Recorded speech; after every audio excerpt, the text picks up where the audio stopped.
TV KPM. Selamat petang kepada anda semua yang sedang menyaksikan Road to Success SPM 2021 bersama dengan saya hari ini, Wani Keri. Apa khabar anda semua? Wani doakan agar anda semua sihat sentiasa dan terhindari pada penyakit COVID-19 yang sedang melanda negara kita. Dan sekarang ini, kes harian adalah 5,304. Jadi kita ni sebagai rakyat Malaysia ni perlu sama-sama bertanggungjawab demi memutus rantaian COVID-19 dengan sentiasa pakai hand sanitizer, pakai pelitup muka dan paling penting jaga penjarakan sosial sekurang-kurangnya 1 meter. Okey, baiklah. Hari ini dan di petang ini kita akan belajar satu subjek MPV yang agak menarik, iaitu subjek menservis peralatan penyejukan dan penyamanan udara. Jadi kalau nak tahu siapa guru kita hari ini, mari kita saksikan dulu profil kita pada hari ini.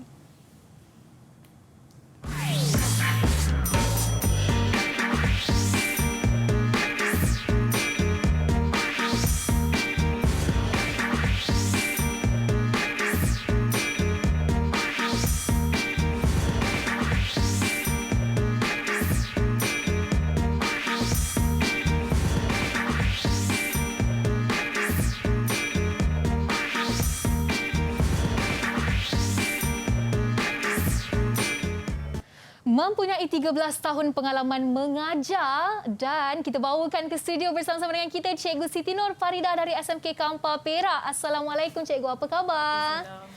Sihat ya Cikgu? Ini pertama kali kita bersama-sama di studio RTS ni. Betul. Dan untuk satu subjek yang agak baru dan menarik sebenarnya, bagi Wani sendiri, Wani tidak pernah mengambil subjek ini kerana ia merupakan subjek MPV ya Cikgu. Tidak semua pelajar mengambil, hanya mereka yang terpilih sahaja ya. Okey, sebelum kita nak berbual lebih lanjut dengan Cikgu mengenai apa yang akan kita fokus, Wani nak bawakan Cikgu ke meja istimewa kita di sini untuk kita sama-sama membuat sanitasi tangan.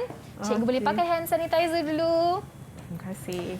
Okey, kemudian Wani pula pakai. Ini sebagai langkah pencegahan dan untuk pengetahuan Cikgu, kita akan kekal memakai pelitup muka sepanjang program ini berlangsung. Ya Cikgu? Okey. Langkah pencegahan pun kita dah buat. Jadi sekarang kita nak berboraklah dengan Cikgu. Apa yang akan kita sama-sama fokus untuk subjek hari ini? Okey, hari ini kita akan belajar tentang keselamatan pekerja dan kesihatan pekerja. Keselamatan pekerja dan kesihatan pekerja.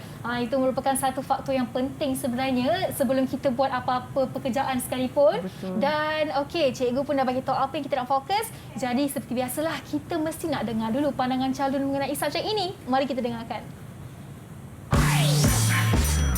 Didik TV KPM. Saya suka subjek ini kerana saya minat akan bidang kimpalan. Selain itu, subjek ini turut memberikan pengetahuan asas tentang cara pengendalian elektrik yang betul. Saya juga dapat melihat peluang pekerjaan yang luas dalam bidang MPPPU ini. Saya suka dengan subjek ini kerana subjek ini memberikan pengetahuan berkaitan dengan penyejukan dan penyamaran udara. Saya juga melihat peluang pekerjaan yang luas dalam bidang MPPU ini seiring dengan cita-cita saya sebagai seorang jurutera dalam penyejukan dan penyamaran udara. Assalamualaikum, nama saya Muhammad Agimi Birosli dari Sekolah Menengah Kebangsaan Kampar Perak. Saya amat meminati subjek MPPPU ini kerana subjek ini mempunyai bidang kimpalan dan juga saya dapat mengetahui komponen asas dalam penyamaran udara yang lengkap. Didik TV KPM.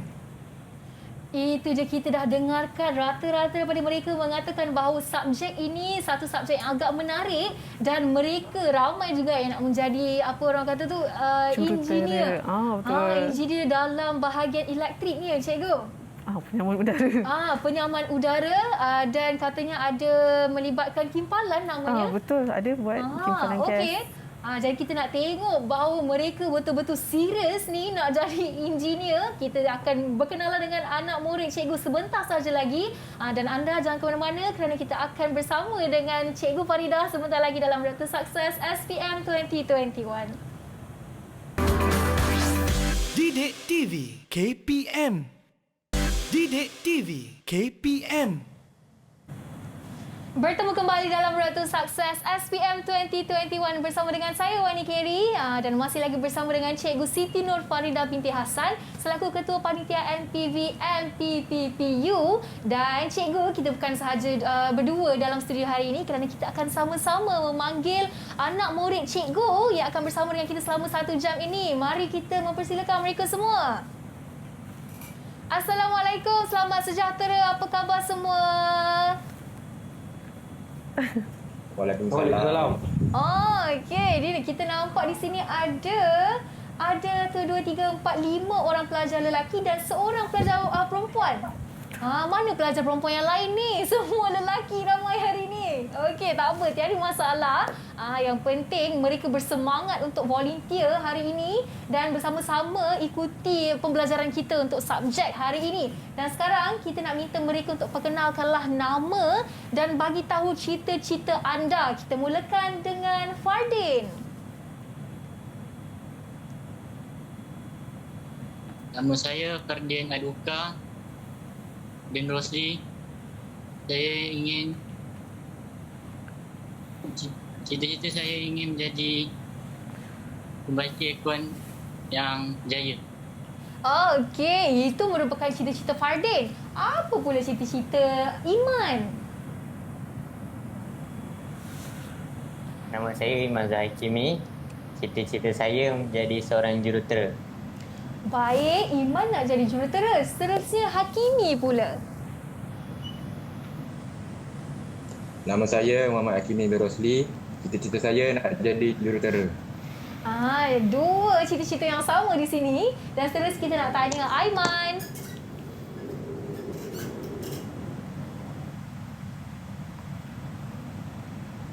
Aiman? Nama saya Aiman. Cita-cita saya jadi jurutera. Okey. Lama tu berfikir nak cari cita-cita dia tu. Okey, tak mengapa. Seterusnya kita nak tanya Yasin dulu. Sebelum kita pergi ke pelajar perempuan, kita pergi ke Yasin dulu. Assalamualaikum, nama saya Muhammad Yasin bin Rasli. Cita-cita saya menjadi askar. Wow, satu cita-cita yang lain daripada semua yang ada di sini. Okey, bagus. Dan akhir sekali kita nak tanya salah seorang wakil pelajar perempuan hari ini. Dipersilakan Azlin. Nama saya Azrin. Saya juga ingin menjadi jurutera yang berjaya. Okey, nampaknya ada 4 orang yang ingin menjadi jurutera. Dan lainnya mempunyai cita-cita mereka sendiri dan kita doakan agar mereka dapat mencapai cita-cita mereka itu setelah habis tamatnya pengajian mereka, ya Cikgu? Baiklah, sekarang ini tanpa membuang masa kita nak teruskan dengan sesi pembelajaran kita pada hari ini. Dipersilakan Cikgu Farida. Okey, Assalamualaikum dan selamat sejahtera. Saya kenalkan dulu nama saya Siti Nur Farida binti Hassan, guru daripada SMK Kampa Perak. Okey. Saya adalah guru mata pelajaran vokasional menservis peralatan penyejukan dan penyamanan udara. So hari ini saya akan sampaikan modul 2 iaitu keselamatan dan kesihatan pekerjaan. Okey. Sebelum saya masuk, saya nak menekankan kepada pelajar-pelajar bahawa ini adalah topik yang dianggap ringan tetapi sebenarnya amat penting. Sebab pelajar-pelajar akan datang buat amali, mereka perlu kesihatan dan keselamatan dalam bengkel. Perlu inilah. Okey. Okey, kemudian satu lagi, untuk soalan SPM pun akan menyentuh tentang aspek keselamatan dan kesihatan pekerja. Okey, so pelajar-pelajar paling tidak mesti kena tahu sikit. Okey. Adakah subtopik ini sering ditanya dalam peperiksaan, Cikgu? Ada. Ada?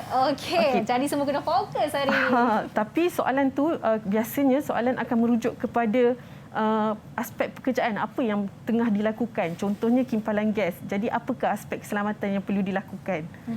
Okey. So saya mula ya. Boleh, Cikgu. Okey, so kita pergi dulu tentang pengurusan keselamatan. Okey. Pengurusan keselamatan kita ada 3 aspek. Yang pertama sekali adalah keselamatan diri sendiri. Seterusnya keselamatan semasa menggunakan peralatan dan mesin. Dan akhir sekali adalah keselamatan tempat kerja ataupun bengkel. Okey, kita pergi dulu kepada aspek keselamatan diri sendiri. Okey. Yang pertama, pelajar perlu tahu tentang alat perlindungan keselamatan ataupun personal protective equipment. Secara ringkasnya kita panggil PPE lah. Okey. So, kalau nampak gambar yang saya attachkan ni, okey, kita ada sekurang-kurangnya 8 PPE yang kita ada kat sini. Okey, kita mula. Okey, sebelah kanan ada pelindung mata. Okey, fungsinya adalah untuk melindungi mata kita. Okey. Okey, pelindung mata ada 2. Yang pertama adalah pelindung mata jenis lut sinar. Okey, yang kedua adalah yang jenis gelap. Untuk pelindung mata lut sinar biasanya digunakan untuk kerja-kerja mencanai ataupun menggerudi biasanya. Okey. Manakala kalau pelindung mata gelap, okey, itu adalah melibatkan cahaya yang terang. Contohnya kita nak buat kerja kimpalan gas. Okey. Seterusnya vest keselamatan. Okey, ini bergantunglah kepada situasi pekerjaan. Vest keselamatan biasanya kita gunakan untuk orang lain nampak kita. Okey? Ya. Macam contoh kalau kita tengok sekatan jalan raya pun kan, sekarang kan banyak kan. Okey, polis biasanya waktu malam diorang akan pakai vest keselamatan yang dekat bahagian belakang tu, kita daripada jauh kita nampak dah. Betul. So itu adalah tujuan vest keselamatan. Okey. Kemudian sarung tangan ada 2 juga, satu jenis kulit, satu lagi adalah jenis kain. Okey. So sarung tangan jenis kulit ni biasanya kita gunakan untuk kerja-kerja yang berat. Okey. Contohnya katakan kita nak angkat bata, kita nak menggerudi, kita nak melakukan kimpalan. So kita kena guna sarung tangan jenis kulit. Okey. Kalau sarung tangan jenis kain pula biasanya digunakan untuk kerja-kerja yang ringan. Okey. Contohnya menanda, memotong tiup kuprum. Okey? Okey. Okey, kemudian abah-abah keselamatan. Nama macam kelakar sikit kan? Abah-abah keselamatan? Abah-abah keselamatan dalam bahasa Melayunya lah. Ya. Okey. So abah-abah keselamatan ni adalah untuk menyokong anggota badan kita kalau kita melakukan kerja di tempat tinggi. So in case kata jatuh, abah-abah ni akan support kita punya badan. Okey. Kemudian kasut keselamatan adalah bertujuan untuk melindungi kaki kita. Okey. So katakan kalau kita nak buat kimpalan MIG, akan ada percikan api. So kat sini kasut keselamatan ni akan melindungi kaki kita daripada terkena percikan api. Ataupun katakan kita nak angkat aircon kan, unit luar, berat, betul tak? Betul. Tiba-tiba terlepas katakan kan dekat kaki. So dia akan melindungi kaki kita.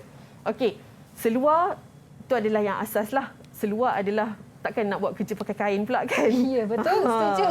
Okey, kemudian pelindung telinga adalah untuk melindungi telinga daripada bunyi yang frekuensi yang tinggi. Okey. Kemudian akhir sekali adalah topi keselamatan. Okey, topi keselamatan untuk melindungi kepala kita daripada jika ada objek yang terjatuh daripada atas. Okey. Okey. Boleh ke saya nak tanya pelajar saya? Boleh, cikgu. Ni baru first slide dah ada soalan. Saya suka. Okey, soalan tak bocor. Okey, boleh. Okey, dalam 88 ni ada lagi tak PPE yang tak ada dalam ni? Siapa nak bagi PPE yang lain daripada gambar ini? Okey, siapa nak cuba? Kita nak cuba tanya Iman. Apa PPE yang lain selain daripada gambar itu, Iman? Cuba bagi satu.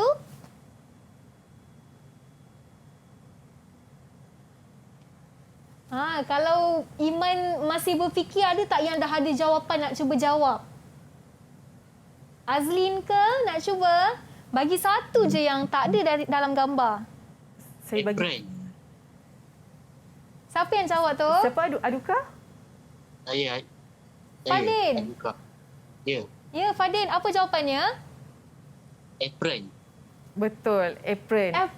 Lebih tepat lagi adalah apron kulit. Okey, bagus Fadin.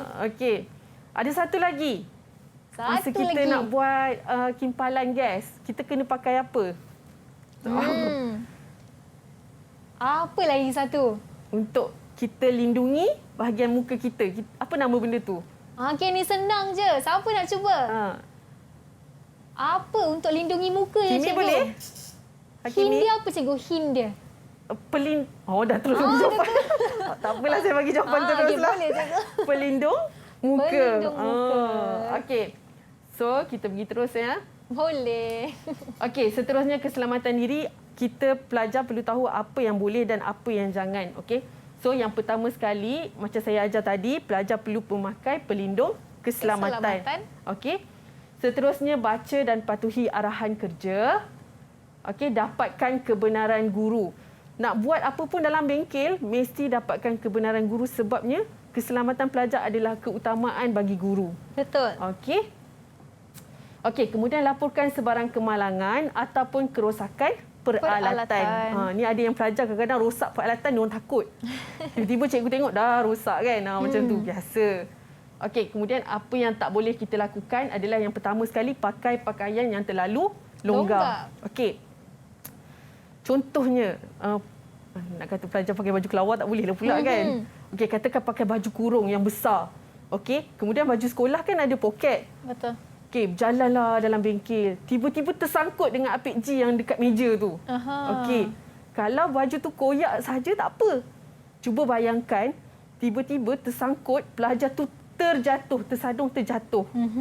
Tiba-tiba pula, macam tiba-tiba banyak tiba-tiba kan. Boleh. Tiba-tiba pula, ada pula pelajar-pelajar yang cuai, dia letak pula, dia tinggalkan je peralatan-peralatan yang tajam ataupun keras dekat lantai. Pelajar yang jatuh tadi tu, terkena pula. Ya. Dah double kan. Betul. So, benda tu adalah sangat penting. Okey? Okey, seterusnya jangan pakai barang kemas. Okey, sebab dia akan mengganggu kerja kita. Okey, kemudian akhir sekali jangan bergurau dan bermain dalam bengkel. Okey. Kita ulang kaji semula. Boleh. Okey. Sekarang ni nyatakan alat perlindungan keselamatan yang digunakan semasa melakukan kerja di dalam bengkel. Okey, ada tak pelajar yang boleh jawab? Siapa nak cuba? Nyatakan je alat perlindungan keselamatan. Siapa tu? Hakimi. Silakan. Sarung tangan keselamatan. Sarung tangan keselamatan. Okey. Saya sebut nama boleh? Boleh, cikgu. Panggil saja. Azlin? Azlin. Topi keselamatan. Topi keselamatan. Aiman?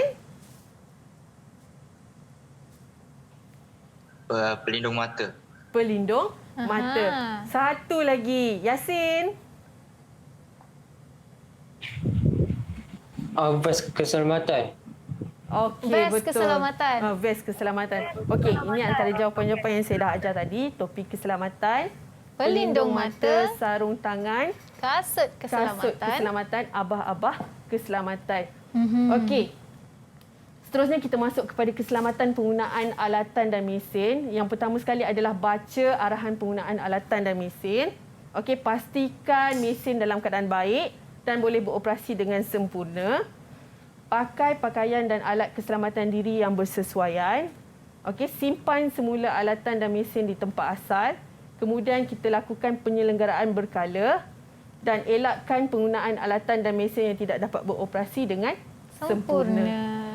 Okey, soalan lagi. Okey, kalau nampak Rajah ni, nampak ke Rajah? Nampak ke semua? Okey, semua nampak gambar apa tu? Nampak. Okey.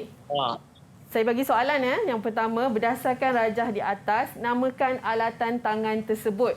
Apakah nama alatan tangan tersebut? Peluas. Pelulas. Pelulas. Okey, nama dia adalah pelulas. Okey. Okey. Soalan yang kedua, nyatakan langkah keselamatan semasa menggunakan alat tersebut. Okey, yang ini saya selalu cakap kan. Masa kita nak melulas tiup kuprum, kita mesti pastikan apa? Siapa ingat cikgu pesan apa? Yang pertama apa? Siapa boleh bagi tahu jawapan? Iman ada cuba jawab tadi? Memakai sarung tangan. Okey, memakai sarung tangan. Okey, betul. Yang kedua? Condongkan 45 darjah. Condongkan? Condongkan apa? 45 darjah. Apa yang 45 darjah? Apa yang perlu dicondongkan tu, Pak Din? Pelulas. Pelulas. Pelulas. Pelulas dekat bawah ke dekat atas? Dekat bawah. Bawah. Pelulas dekat bawah. So, apa yang kita kena condongkan? Pelulas dengan tiup kuprum. Tiup kuprum dengan pelulas. Kita perlu condongkan 45 darjah. Kenapa? Siapa boleh jawab? Kenapa? Kenapa kena condongkan? Supaya habuk tiup kuprum tu tak jatuh merata-rata. Supaya bila kita lulas sebenarnya kita nak buang kikiran tepi tu kat bahagian dalam tu. Okey. So katakan kalau kita pelulas dekat atas, so habuk besi tiup kuprum tu akan jatuh ke dalam. So bila kita pasang dalam kita punya sistem, habuk tu akan masuk ke dalam, pemampat semua akan menyebabkan sistem kita bermasalah. Ya. Okey. Ada lagi tak? Ada lagi tak langkah keselamatan ni, cikgu? Ke mereka dah jawab semua soalan dengan betul ni? Okey, saya share jawapan. Okey. Okey, yang pertama tadi betul, pakai sarung tangan. Okey, kemudian tiup kuprum dicondongkan 45 darjah. Okey, seterusnya lulas tidak boleh terlalu berlebihan. Sebabnya, kalau kita lulas terlampau berlebihan, tiup kuprum tu akan sangat nipis. Okey, so bila kita nak buat swaging ataupun flaring dekat bahagian tiup kuprum tu, dia akan pecah. So bila pecah, katakan kita nak buat masukkan gas, automatik kita punya sistem tak akan sejuk. Sebabnya gas akan bocor daripada tempat yang pecah tu. Baik. Okey? Okey. Okey. Seterusnya, okey, yang ni. Gambar apa ya? Peralatan tu, apa nama dia? Meter kapit. Meter kapit. Okey, saya bagi soalan. Nama dia meter kapit ataupun meter ampere. Okey, apakah langkah keselamatan penggunaan alat tersebut? Okey, ada jawapan tak? Macam mana kita nak memastikan meter kapit kita berada dalam keadaan yang sihat je, dalam keadaan yang baik? Okey, siapa nak cuba? Apa langkah keselamatan untuk alat ini? Offkan switch kalau tak guna.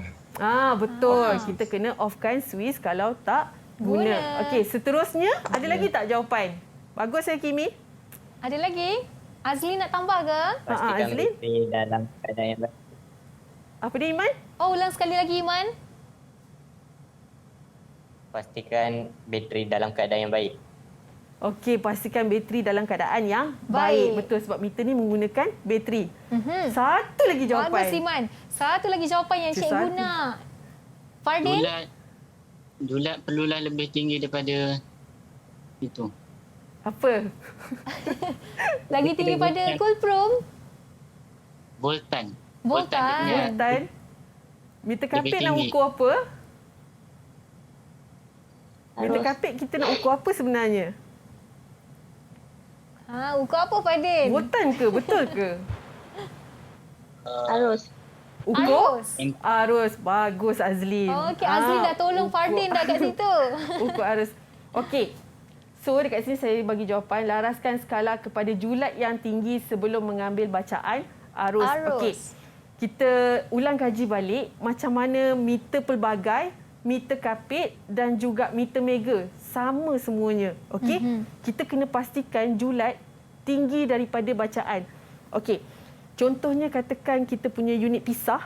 Biasanya untuk 1.5 horsepower, ampere dia lebih kurang 4.8 ampere. Okey.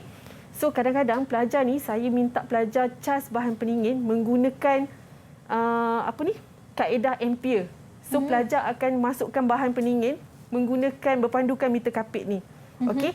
So katakan 4.8 ampere, pelajar perlu letakkan julat yang lebih tinggi. Sebab kita nak orang kata apa ya? Kita nak setkan kemampuan bacaan meter tu. Okey. So katakan kalau 4.8 ampere, pelajar tak boleh letak rendah lagi lah. Dia kena letak atas. Macam tu. Okey. So, seterusnya jawapan, pastikan bateri dalam keadaan baik dan akhir sekali adalah off meter ampere sekiranya tidak digunakan. Okey, bagus. Semua dah jawab dengan betul. Lepas ni kita ada soalan lagi ke kita nak masuk seterusnya, cikgu? Saya nak tambah satu lagi boleh tak dekat sini? Soalan? Saya nak memaklumkan je lah boleh, untuk keselamatan cikgu. peralatan. Okey. Boleh. Pastikan bateri dalam keadaan baik. Okey. Jika katakan pelajar ataupun tak kisahlah siapa pun, katakan meter kapit ni tak nak guna dah dalam jangka masa yang lama. So, kita kena bawa keluar bateri tu. Kalau tak, dia akan merosakkan terminal kita. Okey, maksudnya tak boleh simpan bateri lah kalau tak digunakan dalam masa yang lama. Contohnya katakan kalau macam rumah kita kan, katakan remote kipas yang tak dipakai, kita kena keluarkan bateri tu. Sebabnya kalau tak dia akan rosakkan terminal. Kan ada asid dekat bahagian dalam bateri kan. Betul. Dia tu akan merosakkan remote kawalan kita. Maksudnya tidak kira apa peralatan sekalipun lah cikgu. Tapi dalam tempoh jangka yang masa yang lama Panjang. lah. Panjang. Macam tu. Baik. Okey, pelajar semua ada soalan ke nak tanya cikgu? Setakat ni semua okey tak? Faham tak? Kalau okey, tunjuk thumbs up macam ni dekat kamera. Nak tengok semua okey tak tu? Aiman okey tak Aiman? Okey, nampaknya semua masih okey. Lepas ni ada banyak lagi yang ingin kita belajar bersama ya cikgu. Jadi sebelum kita nak teruskan dengan sesi pembelajaran kita, apa kata kita berehat seketika dan jangan ke mana-mana, kembali selepas ini dalam Road to Success SPM 2021. Didik TV KPM. Didik TV KPM.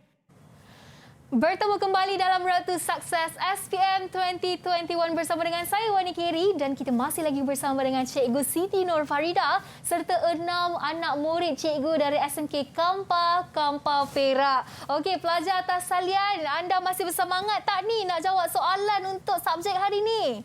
Kalau semangat, tunjuk thumbs up depan kamera. Senyum panjang semua. Okey, nampaknya mereka masih bersemangat ya cikgu untuk kelas walaupun petang-petang macam ni. Okey, Wani pun rasa sangat tertarik untuk tahu lebih mengenai subjek ini sebenarnya. Yelah, ini adalah menservis peralatan penyejukan dan penyamanan udara. Manalah tahu kita boleh servis penyamanan udara kita sendiri kan cikgu? Boleh. Okey, jom tanpa melengahkan masa, mari kita teruskan dengan sesi pembelajaran kita hari ini. Dipersilakan cikgu. Okey, terima kasih Wani. Okey, kita sambung Kita sambung kepada langkah keselamatan berhubung bahaya elektrik. Okey. So, yang pertama sekali adalah pastikan alat sempurna dan boleh berfungsi. Okey, seterusnya asingkan alat yang rosak dan baiki dengan segera. Okey, suis kawalan mesti pastikan berfungsi. Okey, kemudian pakai pakaian dan alat keselamatan yang bersesuaian. Okey, bekalan elektrik diputuskan sebelum melakukan pemeriksaan kerosakan peralatan. Ini kena ingat sebabnya biasa dalam bahagian B soalan-soalan tentang menguji peralatan. Okey. Kita mesti lakukan langkah keselamatan terlebih dahulu. Mesti offkan bekalan kuasa. Okey, tolong ingat. Okey, seterusnya gunakan pena uji untuk memeriksa bekalan kuasa elektrik. Okey, boleh tak saya nak tanya? Ingat lagi tak kita punya macam ingat. Ingat lagi tak modul menguji 13 ampere, soket alih keluar 13 ampere. Guna pena ujian. Ingat tak? Ingat lagi tak? Bahagian atas tu terminal apa? Aiman? Bahagian atas. Soket kan ada 3. Yang bahagian atas tu terminal apa? Terminal apa Aiman? Tak apa, cuba je. Kalau salah pun tak apa. Terminal Earth. Bumi.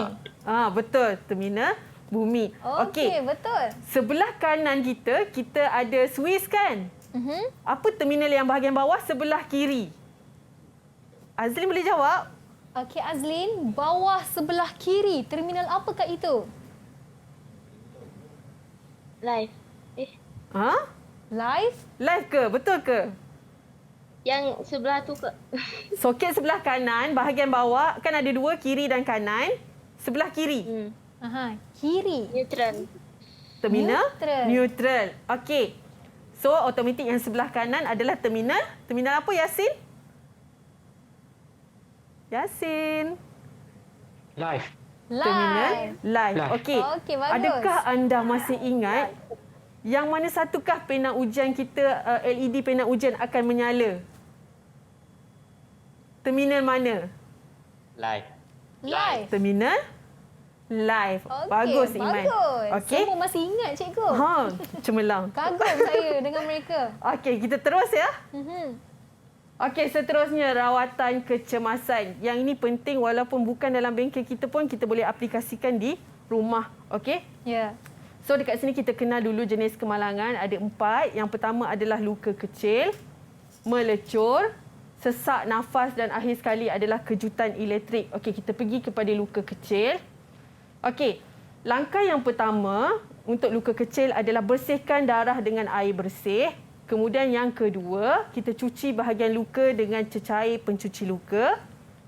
Yang ketiga, kita balut luka dengan pembalut luka. Okey, akhir sekali, jika luka itu besar, okey, gunakan kain pembalut sekiranya mengalami luka besar. Kenapa kita kena balut kain dengan luka, kalau luka besar tu kenapa? Siapa Kenapa boleh kena balut? boleh jawab? Aduka boleh tak Aduka? Kenapa kita kena balut luka besar tu? Kalau luka tu besar, kita kena balut dengan pembalut. Supaya bakteria tidak masuk tu. Supaya bakteria... okey. Bakteria tidak masuk. Ada jawapan lain tak? Ada jawapan lain tak Aduka yang nak bagi? Kenapa kita kena balut? Luka besar ni, luka yang besar. Kita kena tutup dia. Kenapa? Okey, selain pada bakteria masuk, Iman mungkin nak cuba jawab. Iman boleh? Supaya darah tidak keluar terlalu banyak. Okey, supaya kita mengelakkan pendarahan yang lebih ataupun kita nak tutup ataupun kita nak berhentikan pendarahan daripada terus mengalir. Okey. Ya.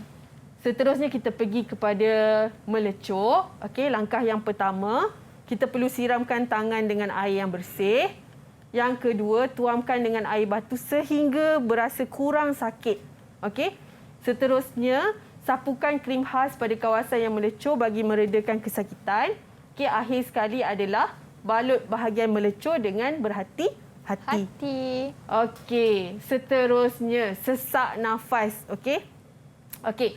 Dekat sini apakah dia sesak nafas? Okey. Yang pertama adalah kita merasa kekurangan udara ataupun tidak dapat menghirup udara. Seterusnya frekuensi nafasnya menjadi cepat. Maksudnya biasa kita tarik nafas macam biasa je kan. Tapi bila kita rasa sesak nafas, kita macam tu contoh. Ya, tercungak-cungak. Tercungak-cungak betul. Okey, seterusnya rasa sesak di dada. Dan akhir sekali adalah rasa yang sangat menakutkan. Okey.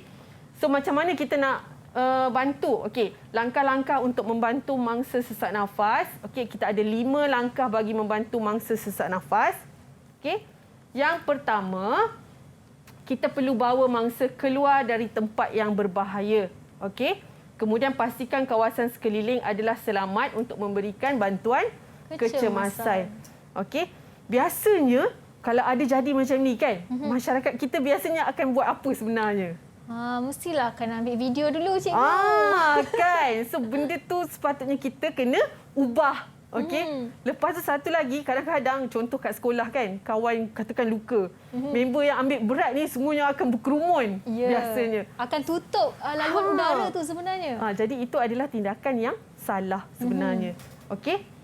Seterusnya langkah 2. Okey, tepuk bahu mangsa dan panggil mangsa. Okey, dapatkan respon mangsa sama ada dalam keadaan terkawal ataupun sebaliknya. Okey. Kemudian kita perlu dapatkan bantuan. Sama ada kita minta tolong kawan sebelah ataupun tak kisahlah sekitar tu ataupun kita sendiri yang perlu hubungi. Okey, langkah yang ketiga, buka saluran pernafasan mangsa dengan menolak dagu ke atas dan kepala ke bawah. Okey. So kalau kita nampak dekat rajah sini, okey, saluran pernafasan dia jelas. Clear lah maksudnya dekat situ. Okey. Seterusnya, lihat, dengar dan rasa pernafasan mangsa sama ada di hidung, mulut ataupun pergerakan dada. Untuk memastikan sama ada kita punya pernafasan tu ada ke tidak. Okey. Langkah yang keempat, okey, sekiranya tiada pergerakan, kalau orang tu dah respon janganlah pergi tekan pula. Okey. Sekiranya tiada pergerakan, lakukan tekanan di tengah dada mangsa dengan tekanan sedalam 5 cm. Okey. Pastikan ada lantunan apabila tekanan pada dada dibuat. Okey, kemudian tekanan pada dada dibuat dengan pantas iaitu dengan bilangan 100 hingga 120 seminit. Okey, langkah yang kelima, periksa nadi mangsa. Okey, kemudian teruskan sehingga mangsa pulih atau bantuan kecemasan tiba di tempat kejadian. Okey, seterusnya kita masuk kepada kejutan elektrik. Okey, sangat berbahaya, boleh mengakibatkan kecederaan yang serius dan juga kematian. Okey. So yang pertama sekali adalah mesti pisahkan mangsa dari sumber elektrik. Okey. Kita tengok langkah dia. Okey, langkah-langkah bagi membantu mangsa kejutan elektrik. Yang pertama adalah off switch utama atau punca bekalan elektrik. Okey. Gunakan penebat bagi membebaskan mangsa daripada sentuhan elektrik. Penebat tu apa? Siapa boleh bagi tahu saya penebat tu apa? Apa itu penebat? Kimi boleh Hakimi? Hakimi, penebat tu apa agak-agak ya? Bahan yang tidak boleh mengalirkan arus listrik.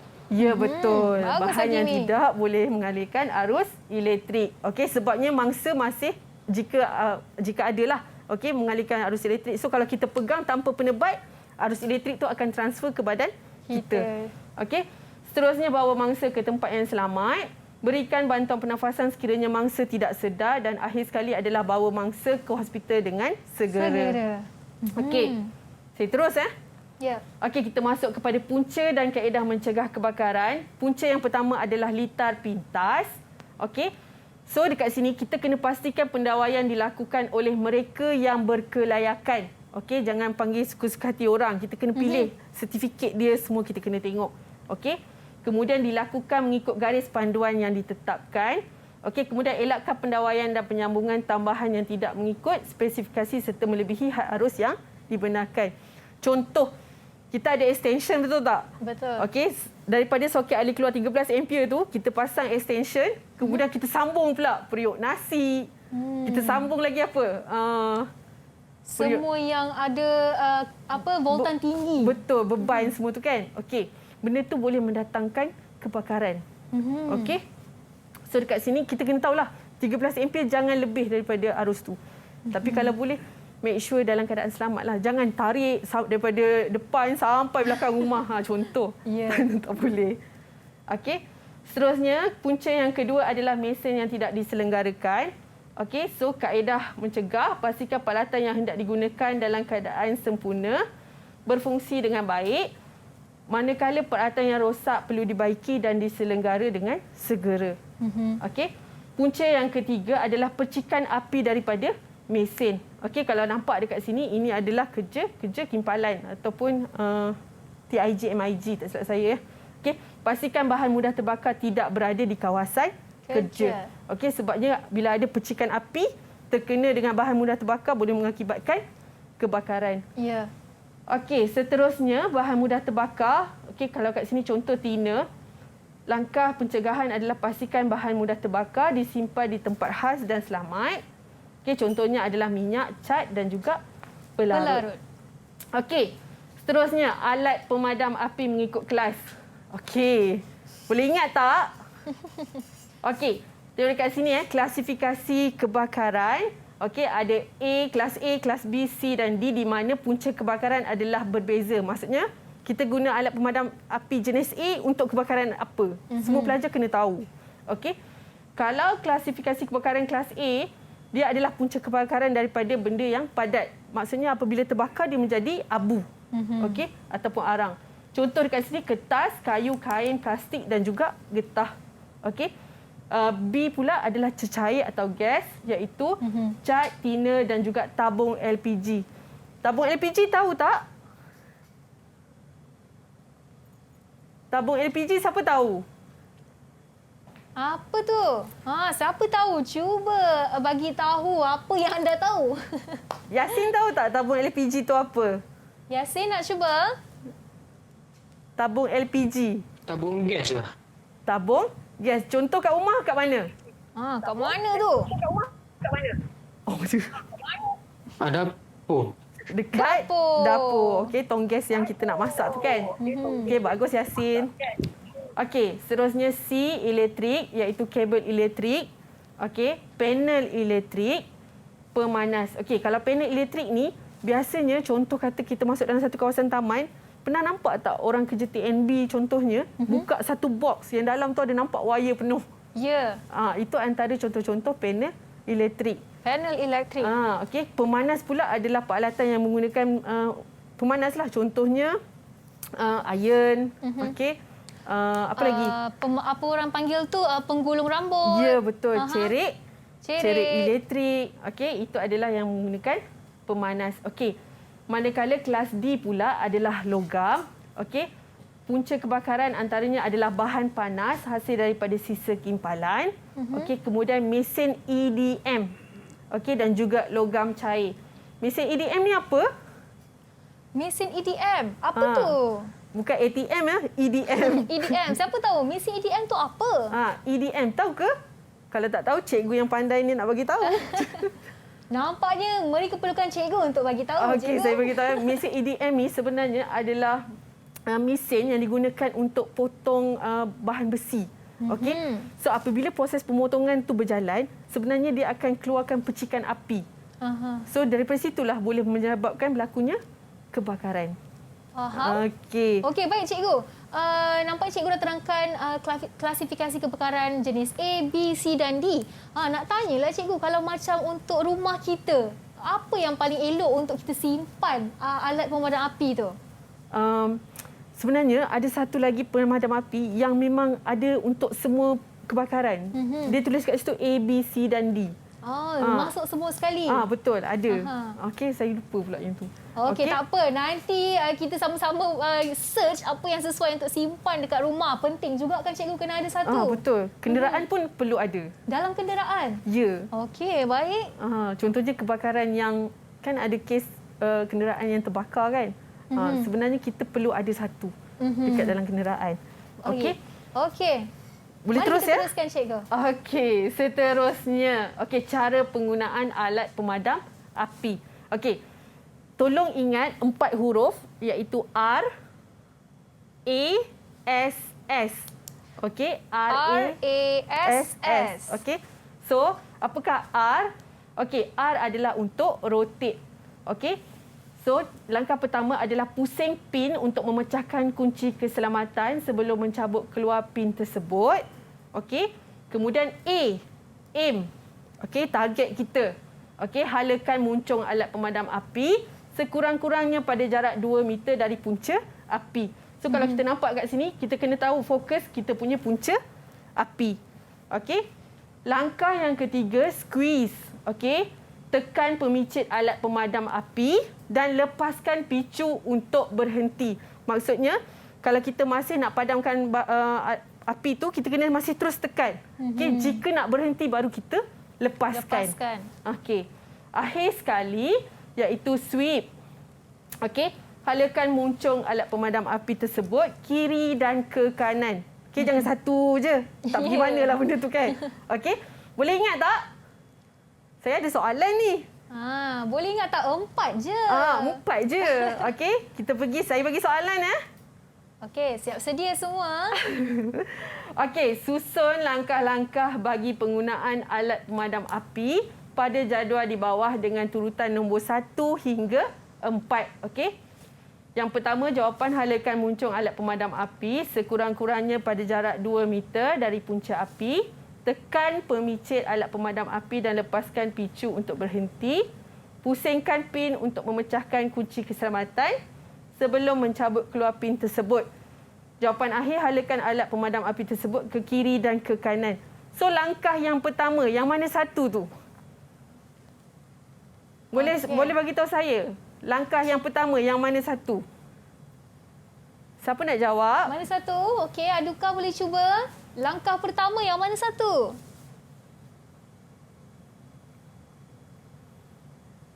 Tak dengar, Aduka. Aduka, boleh unmute mikrofon? Okey, langkah pertama apa dia? Langkah pertama ialah pusingkan pin untuk memecah kunci keselamatan sebelum mencabut keluar pin tersebut. Okey, bagus. Okay? Betul. So, jawapan yang pertama, pusingkan pin untuk memecahkan kunci keselamatan sebelum mencabut keluar pin tersebut. Yang kedua. Cikgu pilih seorang, cikgu. Saya nak pilih Aiman. Boleh, Aiman? Aiman, cuba langkah nombor 2. Apa dia? Langkah nombor 2. Tekan pemicit alat pemadam api dan lepaskan picu untuk berhenti. Betul ke? Betul ke, Aiman? Ada yang lain nak cuba? Tadi hint nombor 2 A. Apa agak A tu? Azlin boleh cuba, Azlin? Azlin nak bantu Aiman? Halakan muncung ke kiri dan ke kanan. Okey, yang kedua adalah aim. Halakan muncung alat pemadam api. Salah. Azlin tersalah pilih. Azlin, betul ke jawapan tu? Mungkin jawapan Azlin nak bagi yang pertama tu, cikgu. Okay, saya bocorkanlah jawapannya. Okey, halakan muncung alat pemadam api sekurang-kurangnya pada jarak 2 meter dari punca api. Ingat tadi R, rotate. Yang kedua, aim. Okey. Yang ketiga, S. Apa dia? Siapa nak bagi jawapan? Siapa nak cuba ni? Yasin boleh? Yasin, cuba Yasin.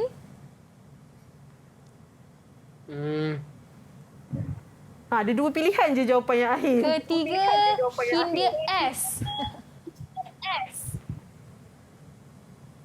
Halakan muncung 2 meter. Dah halakan dia muncul tu jawapan nombor 2 tadi, Yasin. Dah. Itu dah jawab dah. Nombor 3, Hindia squeeze. Kita bagilah squeeze. Yasin tinggal pilih mana satu tu. Jawapan nombor 3. Tekan pemicit. Ya, okey. Tekan pemicit alat pemadam api dan lepaskan picu untuk berhenti. Bagus, akhir Yasin. sekali. Siapa nak bagi jawapan? Yang ni kalau salah saya tak tahulah nak kata. Akhir sekali. Siapa nak bagi? Iman ke? Kimi ke? Halakan alat pemadam api tersebut ke kiri dan ke kanan. Okey, so halakan alat pemadam api tersebut ke kiri dan ke kanan. So itu sahaja yang saya nak sampaikan untuk modul 2. So saya harap saya dapat bantu pelajar-pelajar saya dan juga pelajar-pelajar di luar untuk memahami modul 2. Okey? Okey, itu dia nampaknya sesi pembelajaran kita hari ini untuk subjek menservis peralatan penyejukan dan penyamanan udara. Dan khususnya hari ini kita dah belajar mengenai keselamatan dan kesihatan pekerjaan. Jadi, Wan nak tanya pelajar atas talian semua ni, okey tak? Faham tak apa yang Cikgu Farida ajarkan hari ini? Kalau faham, tunjuklah thumbs up sikit. Itu dia. Muka semua ceria-ceria belaka, cikgu.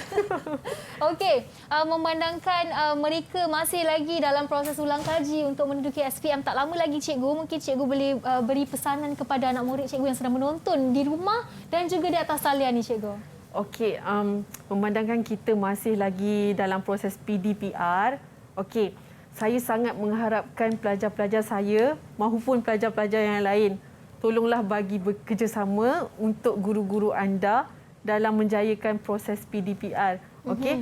Sebabnya cikgu-cikgu akan sedaya upaya, macam contoh subjek saya sendiri, okey? Saya nak pelajar-pelajar saya memahami teori sepenuhnya. Okey? Sebab bila bermulanya sesi persekolahan, saya akan target pelajar-pelajar saya siapkan amali. Okey? So katakan kita nak buat amali, pelajar kena tahu teori dulu. Contohnya katakan nak buat kerja mengecas bahan pendingin. Takkan pelajar main terus je cas kan? Jadi pelajar kena tahu daripada prosedur daripada A sampai Z.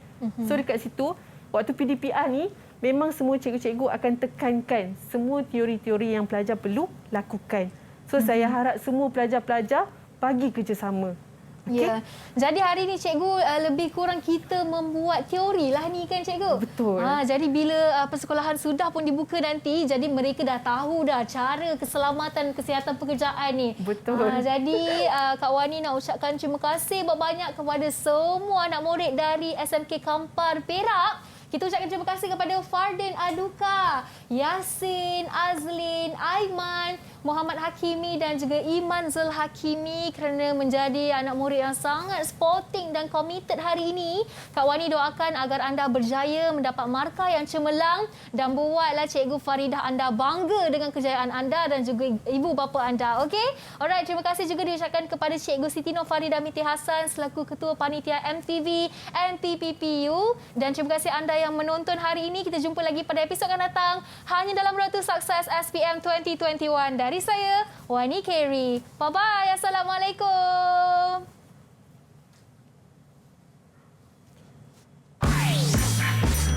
Didik TV KPM.